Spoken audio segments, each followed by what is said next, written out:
I love to wear makeup when I play. Wearing makeup doesn't take away from how hard I'm going to tackle or how well I'm going to play. And I imagine even through coaching sports, like wanting to, because I think the big thing was like, oh, here's this really attractive woman coaching a men's sport. That's crazy. And then you almost get doubted because, sorry, God made me hot. Sorry, God made you hot, Jessica, you know?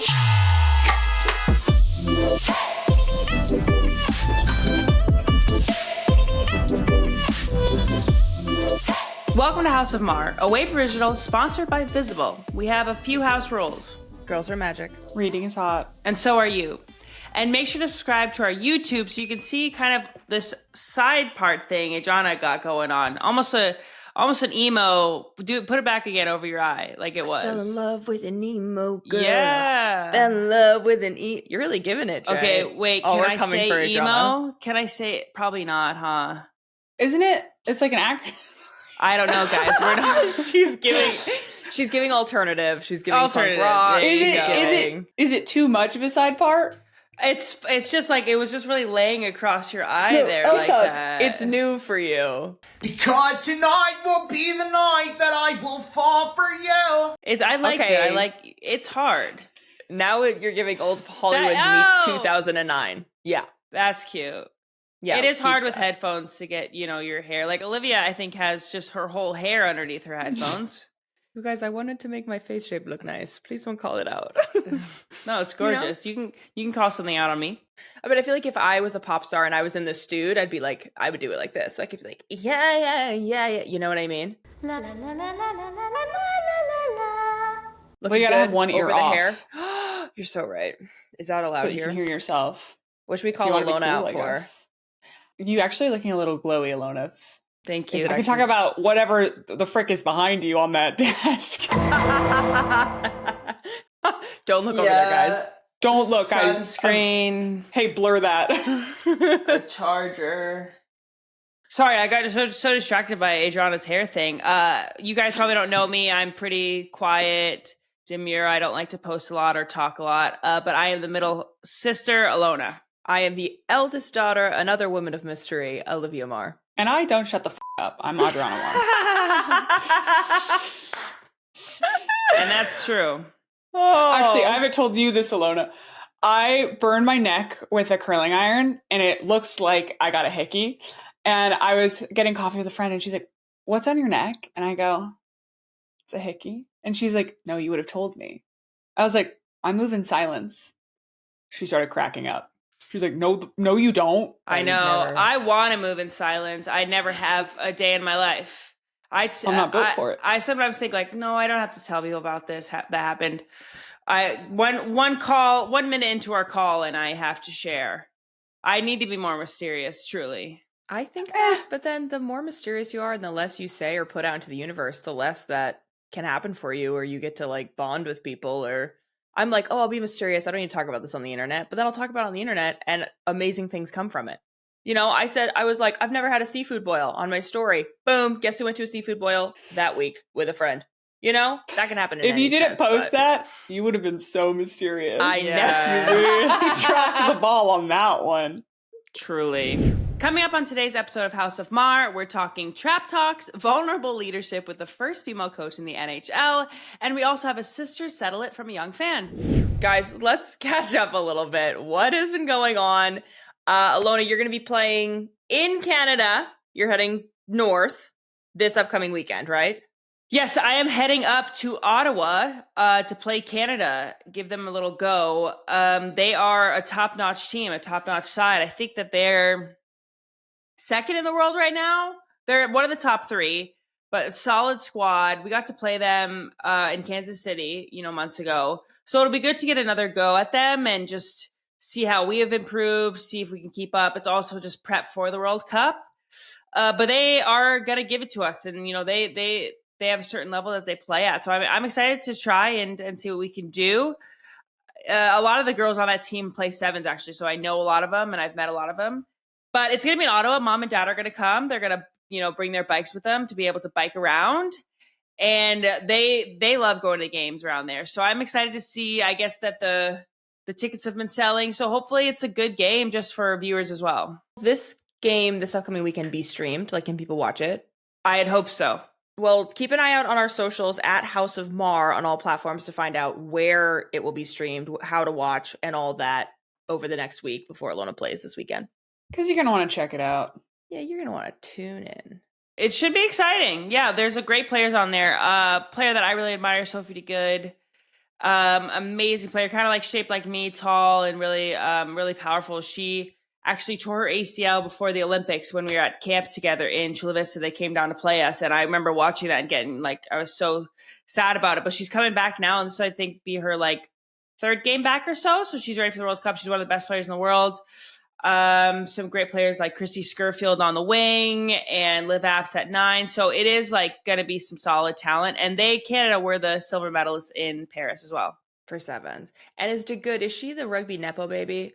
Talented though? Is that her? She is, yeah. Sophie's parents both played for Canada. And so she just comes from a rugby family, immensely talented, tried her hand at sevens and also was great there. So what does on the wing mean for people who don't know? It's just a position in rugby. It's usually the person who's on the outside, kind of by the out of bounds line, what you'd call it. And usually your faster people, your steppy people. So Portia Woodman is a wing. I played wing when I was at Bears. So it's just another position, which is so confusing. There's so many positions in rugby. I can't get into it all. Nor does she want to. Fun fact about rugby positions is that the number in your jersey correlates to the position that you're playing. Yeah. At the start of the match, right? Yeah. So you can tell that person is whatever position because they've got the number 13 on their back, right? Yeah. For you. Gotcha. Yes. So in rugby, it's it goes 1 to 15. 1 is a tight head prop. 2 is a hooker. 3 is a loose head prop. 4 and 5 are your second rows or locks. You have 7, 6, and 7 as your flankers, and 8, who's just called an 8-man. Couldn't think of a crafty name on that. Bit on the then nose. You go to a 9, who's a scrum half. Your 10 is your fly half. And whenever I explain rugby to people, I kind of call your 10 or 9, they're the quarterbacks in a way. They're kind of leading play. And then 12 and 13 are centers, which is what I play, 13 outside center. 11, sorry, there's so many numbers, guys. We need those math graphics over the page. Yeah. 11 and 14 are wings, and then 15 is a fullback. And so there's just a lot happening. So it's kind of cool that our sport does that numbers are also positions, but then it's also tough because you don't have a number that's your own. Right. You hope to get that. I hope to get that 13 jersey when we play Canada, but I don't know if I will. If I could get the 23 jersey, for a sub. Right. Now, what do you think Adrianna and I would be? Where would we be at? What would our positions in rugby be? Adrianna would be a lock, no doubt. You both actually would be locks, honestly. Why? Whatever that means. You both would be 4 and 5. They're taller. They're powerful. I don't remember either of you being the fastest, huh? Now that hurts. I one time won the relay race. That's because, and it was a team of throwers. And we still For won. a team of throwers, you're fast. Okay, cool. I'll show you speed. I'm going to go run down my block and record it. Right, okay. No, I think you two would both be locks. I never thought I would be the same position as Adrianna. I feel like we've got different skill sets. You could maybe... I see myself as, what's it, the fly half? The cool hot girl that kicks the ball? Yes, that could be you, yeah. Cool. I'll take that one. Right. Perfect. Easy. Ilona, if we all line up, all three of us, and we do a race, obviously you're winning. By how much do you think? Why is that obvious? Olivia, you went on one jog the other day, and then you said, my knees hurt. That has nothing to do with speed, though. That's got nothing to do with speed in the moment. I could take off of the clip if I needed to. Do you think you could beat me genuinely, Olivia? Yes. No, you don't genuinely believe that. You don't genuinely believe that, you freaking liar. Maybe we need to test it. Maybe we need to go to a field. I need to have cleats on.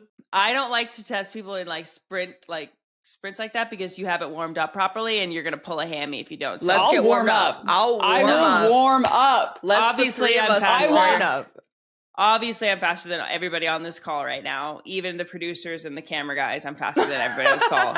Okay, probably stronger too, if I'm being honest. I mean, there's footage of me kicking butt in Greece when we were at the birthplace of the Olympics. Get set, go!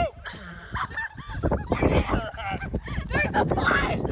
You're gonna Miss False Start over there. I don't think that's what happened.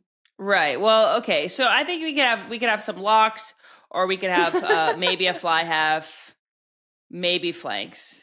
I just haven't seen you guys actually be athletic in a couple of years. Okay. I'm done with this conversation. I am catching strays left and right. The next time you see Adrianna and I, we are like bulked the fuck up. We are so athletic. All right, let's touch some grass. It's so easy to take life a little too seriously. We gotta disconnect to reconnect. You know what I'm saying? Let's ground ourselves. Let's touch some grass. Let's talk about trap talks. Have you guys heard this? Trap talks. Trap talks. Botox Trap for talks? your traps. Oh, yeah, I have heard of that, yeah. To like, what does it do? Does it like relax them or something? Does it make them go away? I actually don't know what Botox does. I'm not positive either. Nurse? Yeah, I nurse. know. Doesn't it like freeze your muscles so you're not using it? So you're kind of like degrading the muscle. I heard Trap Talks released. Is it Trap Talks or are you making that up? It's Trap Botox. Yeah, but people have tried, like, haven't they? They call it Trap Talks? Do they not? No, I don't know, because to me, Trap Talks could also be in the trap, in like where you sell your drugs, and you're making a TikTok in it. It's a Trap Talk. So that's why I got confused. All right. Maybe I heard on TikTok they were shortening it to that, Trap Talks. They probably are. It is probably certain to Trap Talks. Trap Botox. Botox. Actually, let's give the full name. What's the full muscle name? Trapezius? Trapezius Botox. So I have seen the girls who get it, and then their traps really decrease. Because I'll show you now. Yeah, give I us got some trap. That's Yeah, me my too. trap, everyone. You guys should watch this on YouTube if you want to see some real trap action. Everyone get your Yeah. traps out. Yeah. Trap. You can see my traps on me. These are my traps here. Everybody, let's see. So Hold on. I have. How do I flex a trap? I don't actually know. I'm very trap dominant. Always have been. I do a lot with my traps. I have some really nice traps. But there also means it pulls everything. So when I sit actually kind of hunched because everything's pulling. And like my trainers and doctors have told me that. So I kind of pull like this. What are they pulling, though? I don't get that. It's so strong. I don't know. This is just what they told me. Maybe I'm hyping myself up. It's just very strong and it's very tight. So it's like pulling kind of everything down because it's just like really tight. So maybe I should get trap Botox. No! I'm just kidding. But I do want to I say guess it helps. Trapezius' final boss would be Taylor Lautner in New Moon. Once he gets beefed up, his traps are crazy. I'm not good. Final boss. But isn't that also Casey, whatever, isn't it? Casey Frey? Oh, okay. Remember he his hikes video? those up. Oh, Those are because doesn't he like, you can flex them weird and make them go out? Even someone like me gets nervous, you know? Especially around a girl of your caliber. I don't think I have that agility in my muscle. But I just can't stand this trend. It's called like the 90 degrees shoulders, and they want them like flat. And people always use Jennie from BLACKPINK because she is very just straight. And they're like, oh, I want to look like that. Like collarbones out. Oh, it's no like muscle. a 90-degree angle from your neck 'Cause it's down just- to your... yeah. Oh, there's no like Not curve. me. Not Ilona. him. Couldn't be Ilona. No, could be me. Ilona. But I can't imagine potentially like permanently harming your muscles, your strength, what you need to get like by every day for just looks. I've Yeah, never aesthetic looked at purposes. someone and be like, you got big traps, ew. I've never If noticed that. you're doing it for looks, I think it is wrong. But if you're doing it because you genuinely are like feeling neck pain, and because you can feel some neck pain with your traps being too tight, if you're doing it for that, I can understand it. But that scares me that there's a shot you can take to decrease your powerful, gorgeous traps. There's You'd have also to. mass- If I did do it, I'm not going to do it. If I did do it, I'd have to go in for like so many treatments. Don't you think? Yeah, we need another syringe. Yeah. God, these are thick. Oh, give me another. I can only imagine. That's so stupid. That's what they're saying, Ilona. Same thing with like masseter Botox. That's this right here, right? They inject the Botox here to people do it for aesthetic purposes, like to slim the face, right? But also for people that have like lockjaw, bad TMJ, grind their teeth, they're too super like at night. And so like see for those same thing, for those reasons you're in pain, your jaw is not well for sure. But the people that do it for like aesthetic purposes, I've seen them like do it and then they're like, I can't really use a straw. I can't like, or not straw. Sorry, it's not straw. They can't like chew well. Like they don't have as much muscle to like chew properly with their like molars and whatnot. I'm like, God, you guys, that's such a risk. Damn. While we're just talking about procedures, I'm scared of LASIK. I've got a bad eyesight, and people are always like, "Are you gonna get LASIK?" No. I've seen some bad TikTok stories on that, but it also sounds cool to wake up and be able to see. But I raised you this. I talk about this all the time. There was a panel of the top LASIK eye surgeons in the world. They were on a panel together. The top LASIK eye surgeons. Every single one of them was wearing glasses. Oh, what's that tell you? They wouldn't do it. I got glasses in 5th grade. And so it's such part of my routine that like, oh, I need glasses, I need contacts, that like, it's not like a hassle to have to like put them on in the morning, you know, that I'm like, why would I risk like harming my eyes? Or also, what if I get LASIK and then my eyes are going to get worse? I'm going to need glasses again. I just learned about that. It's not a forever fix. Your eyes will still continue to age and change and get old and deteriorate. So you could get LASIK, but a few years down the line, they will still continue their natural progression of getting worse. So you would need it again. Didn't our grandmother get LASIK? Yes. But later on in life, maybe that'd be an option. Later on in life, I might think about it. Exactly. After she got her surgery, she was no longer at the level to be legally visually impaired. But knowing our family's history of eye problems, I'm saving potential eye surgeries for later on. Like, what if I need something else, but I already have a flap open in my eye because I wanted perfect vision in my 20s? Don't you already complain about like floaters or something? I got a few floaters. But like it's like kind of like little squigglies, and it's only when it's like really bright I can see it. I've taken baseline photos with my ophthalmologist and stuff. Just my eyes. Are you not hallucinating? No, they're always there. I know which ones they are. So that's a lot of opinions. Botox on your trapezius? Trapezius muscle? Your trapezius? Famously. Your trapezius. I renamed it. LASIK. Lasidisic. Lasidisius. Hey, I completely forgot what else did we talk about. Masseter Botox. Just changing things for aesthetic versus like, you know, bettering yourself, bettering your life. People be toxin for sure. There's always pros and cons to every procedure. You know, like if you want to get something done, look at it all, be very scared of the cons, make a list. And do what's best for you. Everyone loves a good hack, like warming up your mascara in your bra or convincing your sister to buy a pair of pants because you want to borrow them. You can steal that one from me. That's a really good tip. But what if I told you there was a wireless hack? Wireless that lets you live in the know. Well, there is, and it's called Visible. I love a good hack, especially the ones that involve me borrowing Liv and Ilona's clothes.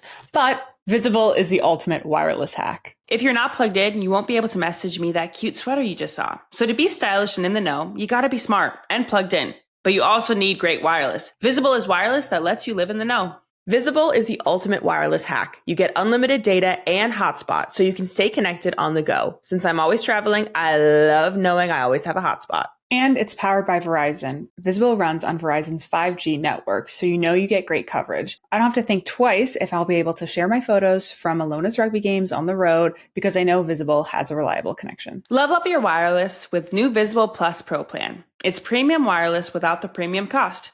Visible gives you access to 4K streaming, which makes it easy to watch my upcoming match against Canada on August 1st, anywhere you want. The best part, Visible is an all-digital wireless service, so you can literally just use the phone you have, then activate and manage your plan all in the app on your phone or online. Terms apply. See visible.com for plan features and network management details. Ready for wireless that lets you live in the know? Make the switch at Visible.com. One-line wireless starting at $25 a month. For our best features, get the Visible Plus Pro plan for $45 a month. Visible. Live in the know. Okay, I get the pleasure of introducing our guests, and I love introducing guests because I get to just like watch them as I say all of the accolades they have, and they just have to sit there nodding like, did that. Okay, so today we have Jessica Campbell. She's the assistant coach of the Seattle Kraken, the first woman to coach an NHL team.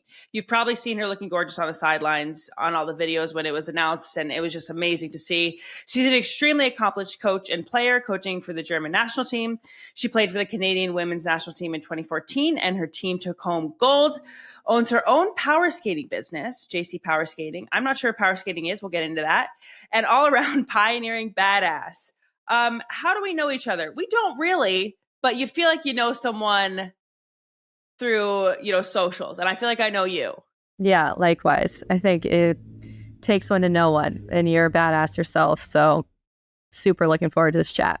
Appreciate it. I mean, you've been kind of killing it. So as I said, like, I remember seeing you kind of made waves by being there on the sideline with the men's team, and everyone's like, who is this lady out there, doing it? And so you've been a hockey player for a while now and have your own accolades. And so you know the game. And so I think it only makes sense that you're a coach. How did that come about from player to coach? Well, I mean, probably most athletes can understand the transition from playing to what's next. There's like an identity crisis moment almost when you're so deep in playing. And I was playing hockey since basically the time I was walking. So hockey's pretty much consumed my entire life for the betterment of it. And I've loved every second of it. So I transitioned right into coaching. The year after I finished playing, I found myself exploring, like, what do I want to do next? And I just loved being on the ice. I loved teaching. And I didn't really deep dive into that as a player because you don't think about those things when you're actively playing. But once I found myself back on the ice as a coach, I'm like, wait, this is so much better. I don't have to do the work, but I could do different kind of work without the physical part. Right. And you started playing just boys hockey, which is very similar to rugby too. For a lot of rugby players, and especially like in New Zealand and England, a lot of girls start with the boys, and that's how they kind of grow up because there's not oftentimes, high level girls teams. Yeah, exactly. And it's a testament to how far the game has grown and women's hockey has grown, because obviously now it's totally different. But when I was a kid, we're talking like early 2000s, there was no all girls competitive teams, or at least where I was from in small town Saskatchewan in Canada. So my upbringing was like the typical Canadian one, born with skates on my feet, had older brothers and older sister. We all played on boys hockey teams. And yeah, I was often the only girl walking into the room full of boys, which, full circle now, I think there's some little seeds that were planted early on from a comfortability standpoint for me that I can connect back on now. But yeah, I found myself just, trekking down my own path and falling in love with the game itself. Did you play other sports? Our dad was always like, we played basketball, feel like he's softball, or were you like hockey day one? This is it. I'm playing this game. No, I was not from a family like that. My parents were much like you're speaking to. I played softball all summer long, and we did track. We did all the school sports that you could basically sign up for just to like be on teams and be competitors. We were all competitive kids. So I tried to compete in anything that I could. It's singles sports and team sports, but now it's totally changed, like specialized training. Yeah. Way too early on. Like for me, we put our hockey skates in our bags away for the summer, and we played softball, which I'm so grateful for now because I think it helped me develop actually as a full 360-degree athlete, not just a specialized hockey player. Yeah, because I started rugby late. I didn't start rugby till I was 17 years old because there, isn't any high level around really. So, but I felt like because I played such high level basketball, field hockey, softball, I could take the little things from everything and like it'll help me in rugby. So like for you with the softball, you don't think a lot of it would carry over, but there's things that do, whether it's decision making or hand-eye coordination. I imagine I was a softball pitcher myself. What did you play? Yeah, I was a catcher. We would have made a great great tandem. But yeah, it's the hand-eye. We got to find ourselves a bat, a ball, some gloves, and a place we can meet. But yes, absolutely. Like the hand-eye coordination, all of it, running, like it's just, there's so many different pieces that I think transferred over to even some of my hockey training, like being down in a squat and moving left to right, agility, like the strategy is a little bit the same. Yeah, just maybe should have been a goalie. I don't know. That was my love for softball. Goalie, like lacrosse goalies, hockey goalies sound like probably the worst position in sports. You're just getting things flung at you at the highest of speeds, and you have to stop them with your body. I don't know about it. Yeah, I always question the parents in the one moment they have when their kids like, buy me goalie pads or hockey gear. And the parents have like that window to say like, no, watch how fast you can skate and do all this other stuff. Like, I'm signing up for myself, the stress and the anxiety to be like the last line of defense when like not all the blame's on the goalie, but that's the reality. Plus you're getting hit with pucks all day long as your job. Seems crazy, right? Now, what made you want to, I guess, go more to, so coaching, amazing as well. I don't think I could be a coach personally. I'm always, I don't know. I'm just one of those like, I just got to play. What made you want to step into men's sports and coaching that as well? Because I think not the easy route, but it would have been like, oh yeah, women coach women's sports. That's kind of the narrative on that. And yet you're changing it here. It's so interesting of a question. I actually thank you for asking it because it's one that I haven't really answered. I actually never chose the men's game or the women's game. I actually found myself teaching skating and skills to both sides. And all I cared about was working with the best athletes. So I wanted to work with the highest level.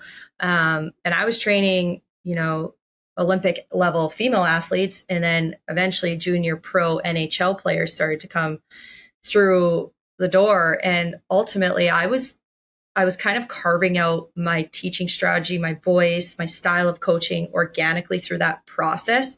And so there was never a choice. But what I found was as I was teaching my work and my approach, I was reaching a lot of pro men's players. They were the ones coming through my door. And so I just found that my style of coaching and communication was hitting with them differently. And the opportunities that started to come my way were actually in the men's game. And so, all things transcending gender related, I think it was my style of communication was almost a way that they were receiving me differently in a way that was bettering their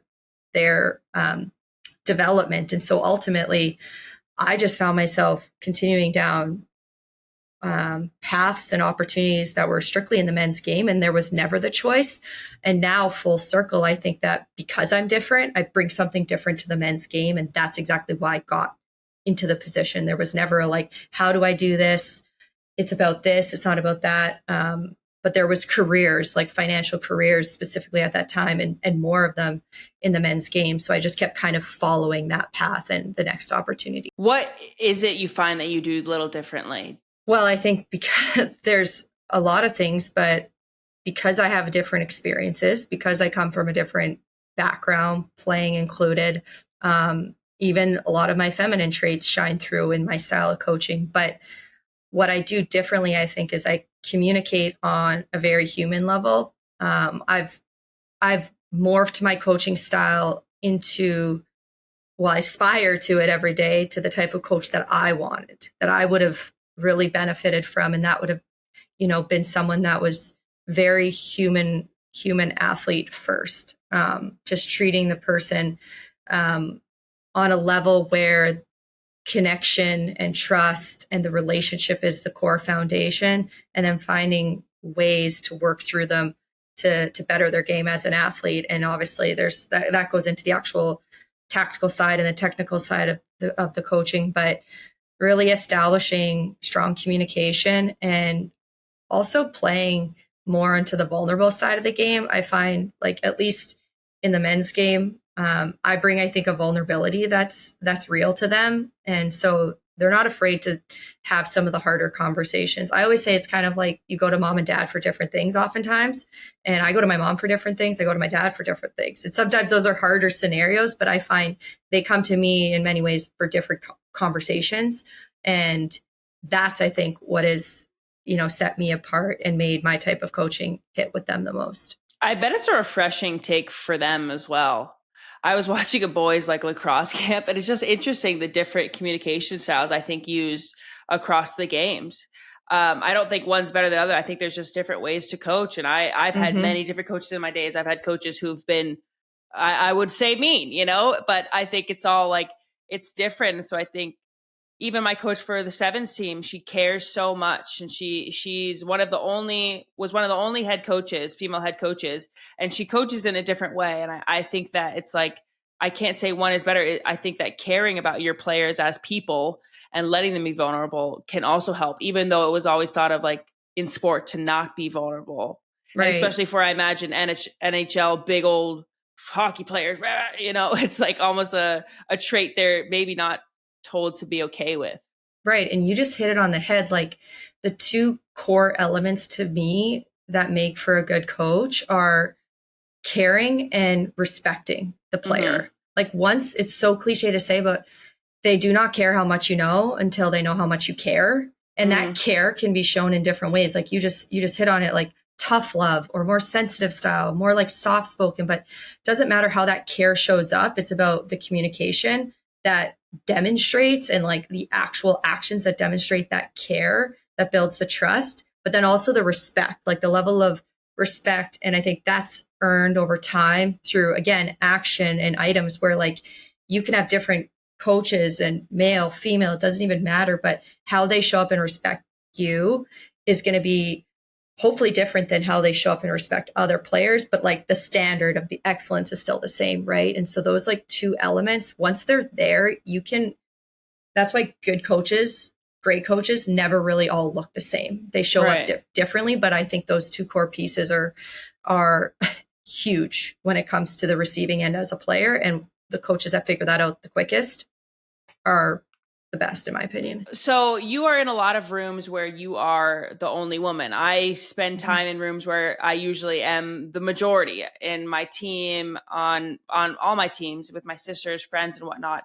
How have you, I guess, learned to carry yourself? How have you learned to kind of earn that respect? And what is it like now to walk into those rooms? Well, I think the biggest thing for me is always focusing on the work and being prepared. Like those two things are paramount to anything. That you can't walk into any room and not feel a sense of discomfort if you haven't proven that you're capable to yourself and worthy of that role. So for me, I'm always, ensuring that my work and my preparation is up to par.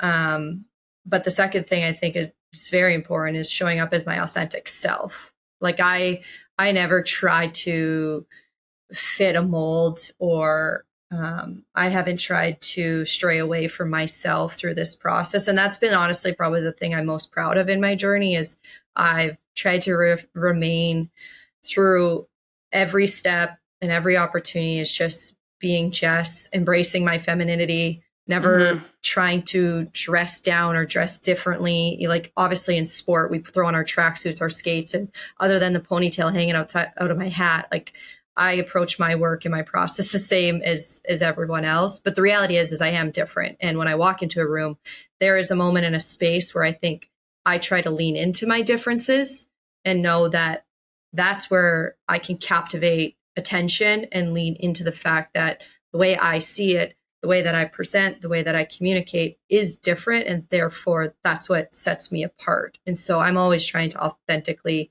embrace my differences and know that that's actually my greatest asset.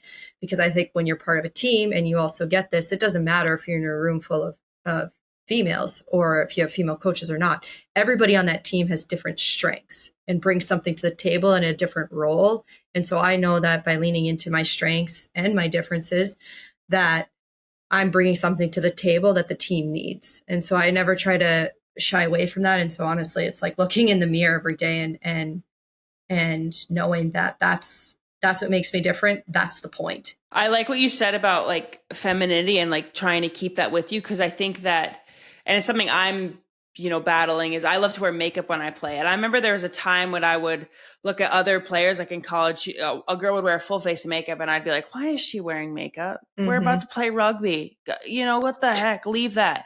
And I've just so changed my view about that because it's like wearing makeup doesn't take away from how hard I'm going to tackle or how well I'm going to play. And I hate that. I think we're changing that, but I hate that it almost was thought of that way, and that, oh, well, we have to leave what our classic like feminine traits that make us feel so beautiful and good at the door to play sports, because sports are masculine and for men. So we got to try to assimilate as best we can. So I think that's been something I've tried to do as well, is like, while I'm tackling people, still try to bring my femininity. And I imagine even through coaching sports, like wanting to, because I think the big thing was like, oh, here's this really attractive woman coaching a men's sport. That's crazy. And then you almost get doubted because, sorry, God made me hot.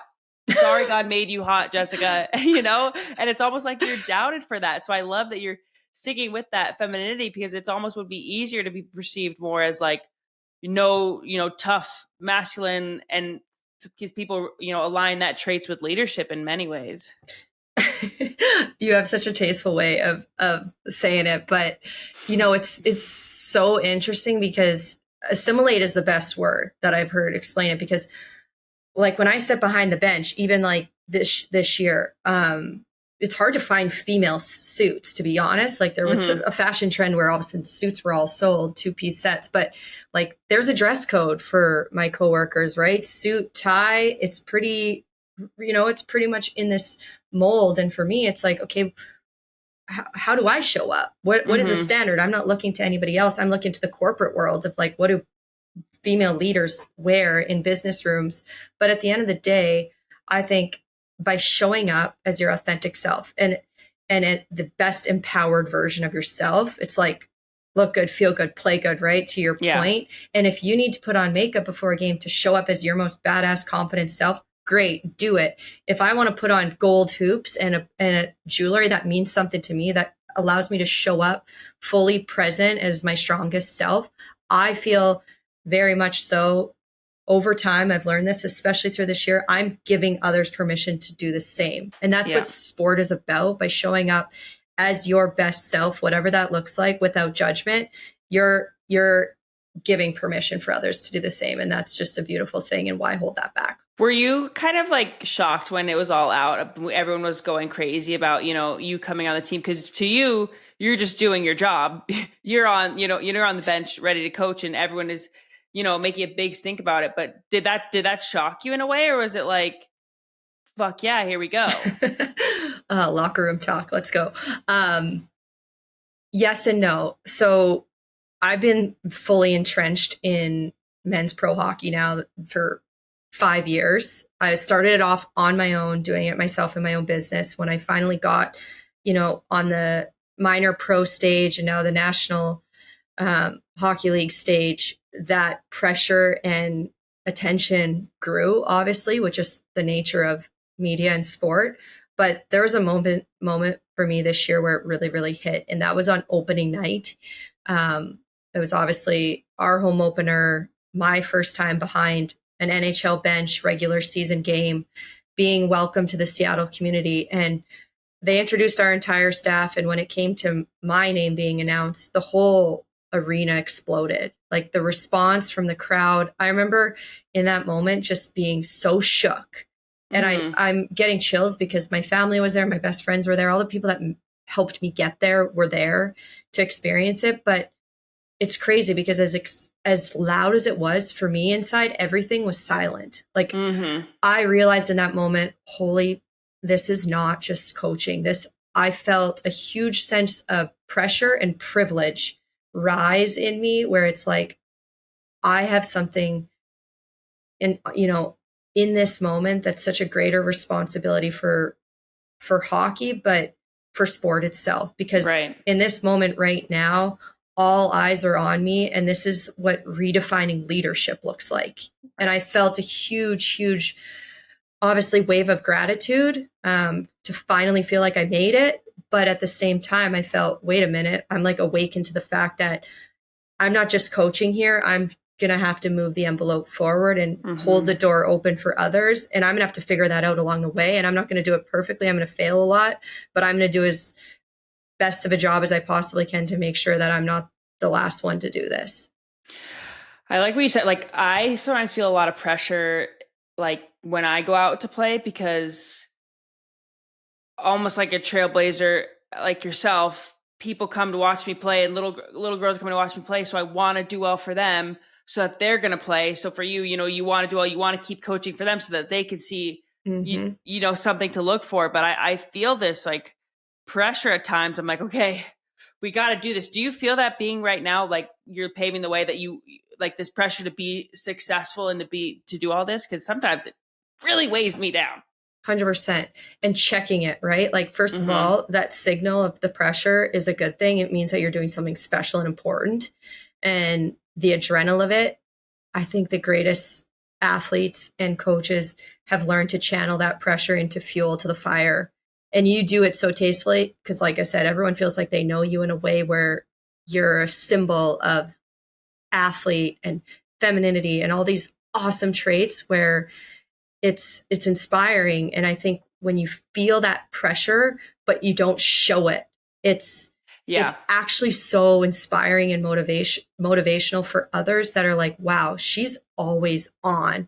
But inside it's like this constant, like almost explosion, right? Or volcano where you feel like you're like erupting, but you're channeling it. And I just find it's such a unbelievable feeling to even get to experience that. And I've had to learn, and I'm still learning, much like you said, of how to channel it in ways where it doesn't like affect me negatively. But I'm learning how to put it into my work and then like check and leave the game at the rink, and then find the balance I need away from the rink to like not come back to reality, because I'm always in it. I'm trying to be as present as possible, but just like own the fact that like I can cry after some games too. And like that was like a lot too much, but like not being afraid to like speak that into words to people that are in my support circle, especially teammates, friends, obviously coworkers. But I think that's the realness of like actually leaning into the pressure. We have like a great sports psych, and always, we go with the pressure as a privilege. And the thing with the nervous is I always get nervous before any game. It doesn't matter. It could be an Olympic quarterfinal. It could be just pool play against a team we've beaten 50 times. And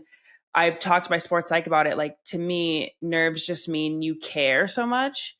And like wanting to do a good job just means that you care about it. So I don't mind being nervous. I like being nervous for a game, but I have to remind myself when it's, I feel like I'm going to throw up. I'm like, ugh, it's okay. This is just something, you want to do well. You care about the sport. You care about it. If I wasn't nervous, I think that's when it'd be a little bit like, you've lost your kind of hunger for it or your thirst for it.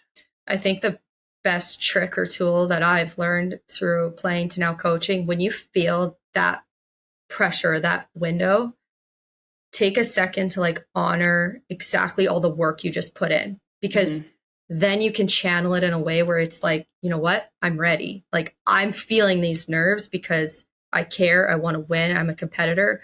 But nerves can come from a place where it's like, I have not prepared. I'm not ready for this. But for you, it's like, I've been here 100 times before. I've executed on that play 1,000,000 times. Like, I'm ready. I'm capable. And it's just like going through that checklist mentally, and you're like, all right, I got this. And then immediately it's like, it's in your system. Dang. Thanks, Jessica. Taking that with me. try it. Let me know how it goes. Right. There we go. Do you have like a moment that like made you fall in love with hockey? I remember my first rugby game where I stiff armed somebody and I was like, all right, this is it. Like, do you know that? You remember it? Yeah. Okay. So I was in a basement at my friend's house. We were like 8 years old. This is like a very vivid memory for me because it was my first taste of the Olympics and 2002 Olympics with Canada. So I was playing boys hockey. I'm playing mini sticks, like little plastic sticks in the basement with mini nets with my friends that are all boys. And the games were on. And Jessica Campbell, she's now a friend, a mentor, support to me, but she was the captain of Canada at that time. And I just remember being glued to like this little vintage TV with the, and I was like so taken by, I'm like, oh my God, like that's it. Because obviously you could dream of playing in the National Hockey League. There was no pro women's hockey league for me to look up to. So it's like, I saw myself in the game at the highest level. And I just remember being like, I want to be the next Campbell to wear the maple leaf. And that became my like mission in life. And when I got there, I remember Cassie, she now calls me young sis or cousins along the way. I just remember that was like the best compliment in the world because all I wanted to do was be her. But that's when definitely the dream was unlocked for me, was just seeing it. And that's why I think visibility is so important. Like, we can't have enough visibility because you have no idea what visibility does when it reaches young hearts, young minds. And that's what it was for me. If you're like me, you probably have a million tabs open from researching all the hottest new restaurants. Next thing you know, you're down a rabbit hole of brunch and dinner menus. To stay organized and up to date, you need wireless that can keep up. Visible is wireless that lets you live in the know, so you can follow a rabbit hole as long as you want, wherever it takes you. I need to be able to read my cowboy romances anywhere. And with Visible, you get unlimited data and hotspot. So I can read anytime, anywhere, and look up reviews so I can pick the best ones. Visible is the ultimate wireless hack. I love knowing I'll always be connected on the go. And it's powered by Verizon. Visible runs on Verizon's 5G network, so you know you get great coverage. Imagine being on a rooftop wanting to look up the next spot in town to go, your friends are waiting for you to choose a spot, and your phone is still loading. With Visible, you have a reliable connection you can trust. Level up your wireless with the new Visible Plus Pro plan. It's premium wireless without the premium cost. Visible gives you access to 4K streaming. Visible is an all-digital wireless service, so you can literally just use the phone you have, then activate and manage your plan all in the app on your phone or online. Terms apply. See visible.com for plan features and network management details. Ready for wireless that lets you live in the know? Make the switch at visible.com. One-line wireless starting at $25 a month. For our best features, get the new Visible Plus Pro plan for $45 a month. Visible. Live in the know. Do you still play at all? Because I don't know if I'm playing when I'm done rugby. I think I'm checking out. I have not played like a game, a pickup, you name it, drop in since literally my last professional hockey game. Yeah. And I don't think I will. That's me too. That's me too. I get it. You're on your way. I'm not running anymore after this. I'm not. I don't want to get tackled. I don't want to get anything. And same for, both hockey, rugby, very physical games, right? And you probably feel the same way. At times I'm like, I am putting my body on the line for this game. I am really giving it all to something that, and especially probably when you were playing, I imagine, wasn't making a pretty penny. No. We really give it all. We really give it all for these sports. Right. I can't even, that's a whole podcast for itself. It's just putting your body on the line for the love of the game. But kudos to you. I don't ride a bike anymore because I have like trauma of so many bike tests that I'm like, I can't get on a bike. I'm like locked into like VO2 stress mode and my body goes into like trauma. That's probably something I should unpack, but I get it. Yeah. Like, there's parts of our job we don't love that we just have to do. And that's part of sport. It's so interesting because it's like, why the heck do I do this? And then there's those moments, when you're with your teammates, like, okay, this is it. But then, I'm at training camp. It's so hot, Jessica. It's like 96 degrees, 100-degree humidity. And you're out there just like getting tackled by your teammates. Everything's wet. And so you're like, why the heck am I doing this? And then it's like those little moments that you hold on to. And I think for me, I'm trying to like, look at my teammates and see, okay, we're all struggling. It's not just me. It's like, this is hard for everybody and we're in this together. And that's why I've always been a team sport athlete. I've never done individual sports. I don't know what it's like. No, if we want to talk about pressure and stress, like that's all on you. Yeah.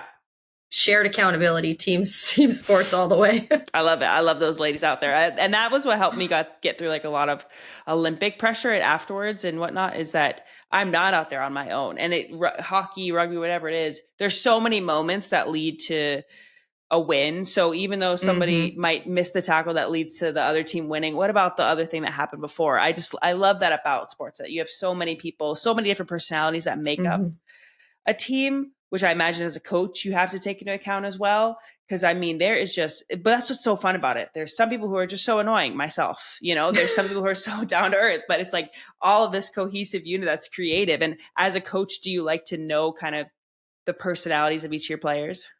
Yes. And it's kind of like, I don't have kids, but I've heard this in parenting, or I've like learned this along the way. Like some of your kids are harder to love than others. It's the same in coaching. Like you might be easier, hard to love. I don't know. I haven't coached you, but like the reality is it can come easy and it can come hard, but the most rewarding ones are the projects. Like that's true coaching. And also the ones that are so good and you unlock like that much more. And you're like, wow, you just had your career year. Like though it goes both ways. Right. But the difficult ones, yeah, you got to really meditate your way into you're the always best. going to have some. You're always going to have some. You just want to kick them to the side. You're like, I don't want to deal with it. Yeah, I've had those experiences, but they do turn out rewarding at the end. Yeah, right. Okay, Jessica, I'm going to talk to you about something that I'm not sure you feel about. Okay. Hockey romances. I can't even read them. I can't read sport romances because I'm like, that's illegal. That shouldn't be done. What are your thoughts on it? TikTok loves them.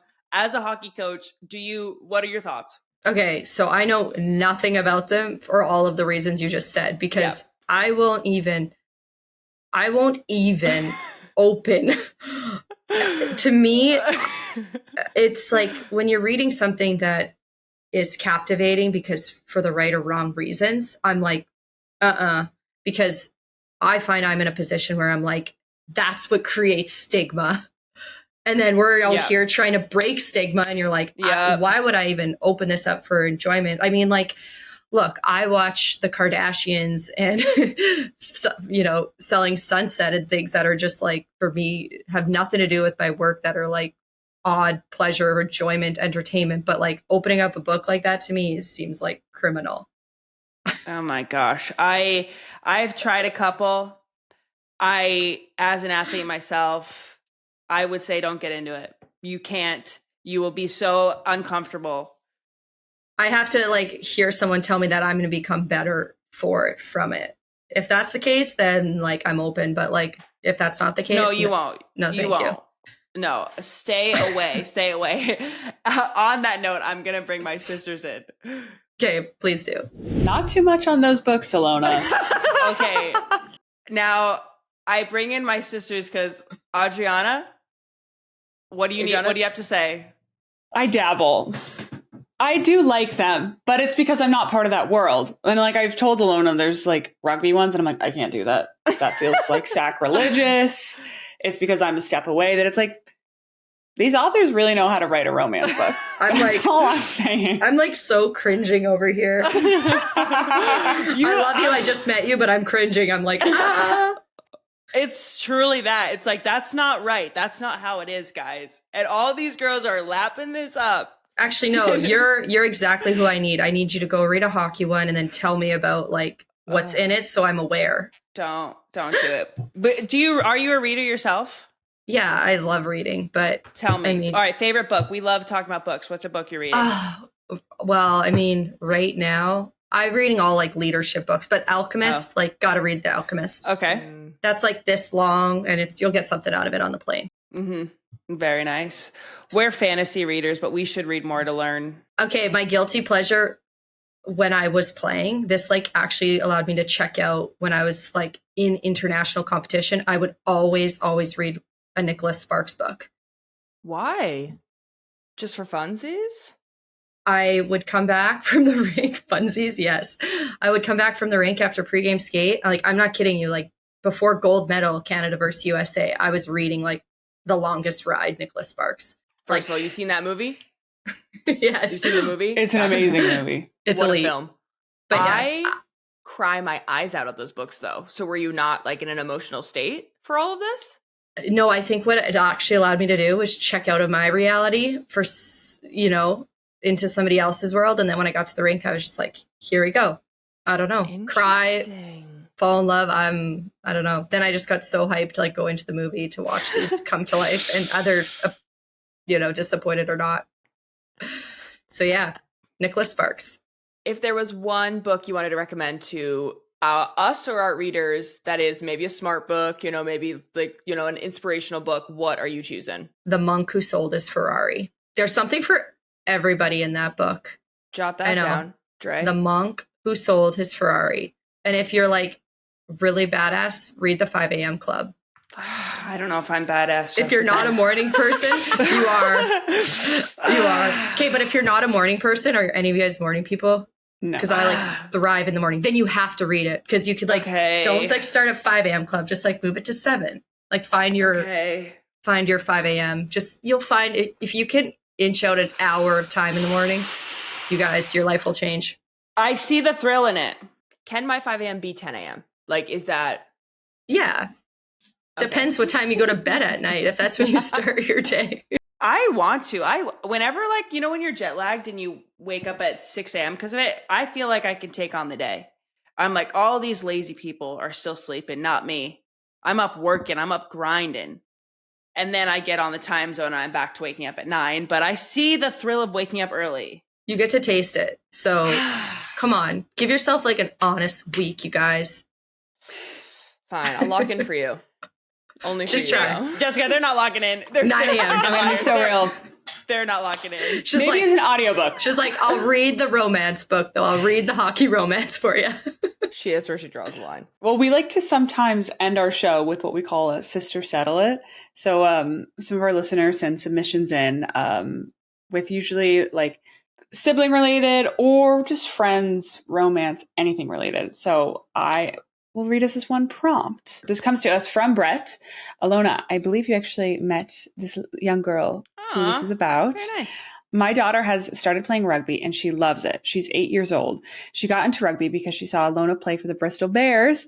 She has been loving playing tag rugby and recently scored her first try. But the other day at a tournament, a boy, her own teammate, told her she wasn't strong enough to play rugby, which made her incredibly sad and withdrawn from rugby. What would you recommend to an 8-year-old girl to encourage her to play again? I don't know. I mean, Jessica, I think probably you'd be better to explain this. You've played with boys. Were you ever told you weren't strong enough to be there or not good enough to be there? Or did they accept you as one of their own?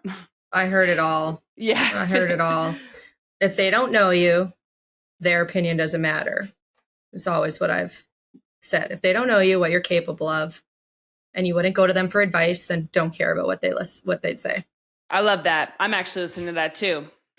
Thank you. Thank you. To the haters online. I think The that's haters. so true.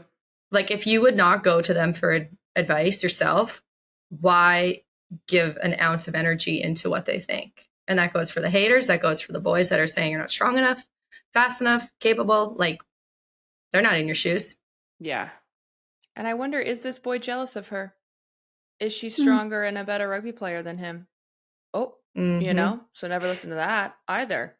And to this little girl, if you are my fan, I think you care about what I think of you. And just know, I think you're strong. And you can come to me for advice. And I say you keep playing rugby. So don't listen to that boy, because Ilona Maher says you should play rugby. Hell There yeah. you go. Hell yeah. We solved it. She'll be fine now. That's our best answer yet. Jessica, thank you so much for popping on. Honestly, it was so cool to hear from you and to learn from you. What else? I mean, I have more to chat about, but I also want to just sit down, have a glass of wine. We chat about, shoot the shit sometime. We'll do that. We'll do that. We'll do that the other time. Okay. Well, You don't have to tell your life story now, but I mean, you're paving the way for so many people. And I know all my teammates and I, just to see what you're doing, it makes a space for us in rugby as well to show what is possible. So thank you so much. And thank you for popping into the House of Mar. Thank you guys. You rock. Thank you so Thanks much. for coming over. Of course. Thanks for having me. Thanks so much for coming over to the House of Mar, a Wave original, sponsored by Visible. Be sure to watch and subscribe on YouTube and listen wherever you get your podcasts. Plus, follow the show on social media at House of Mar for clips and behind the scenes content. Thanks for stopping by. Miss you already. See ya.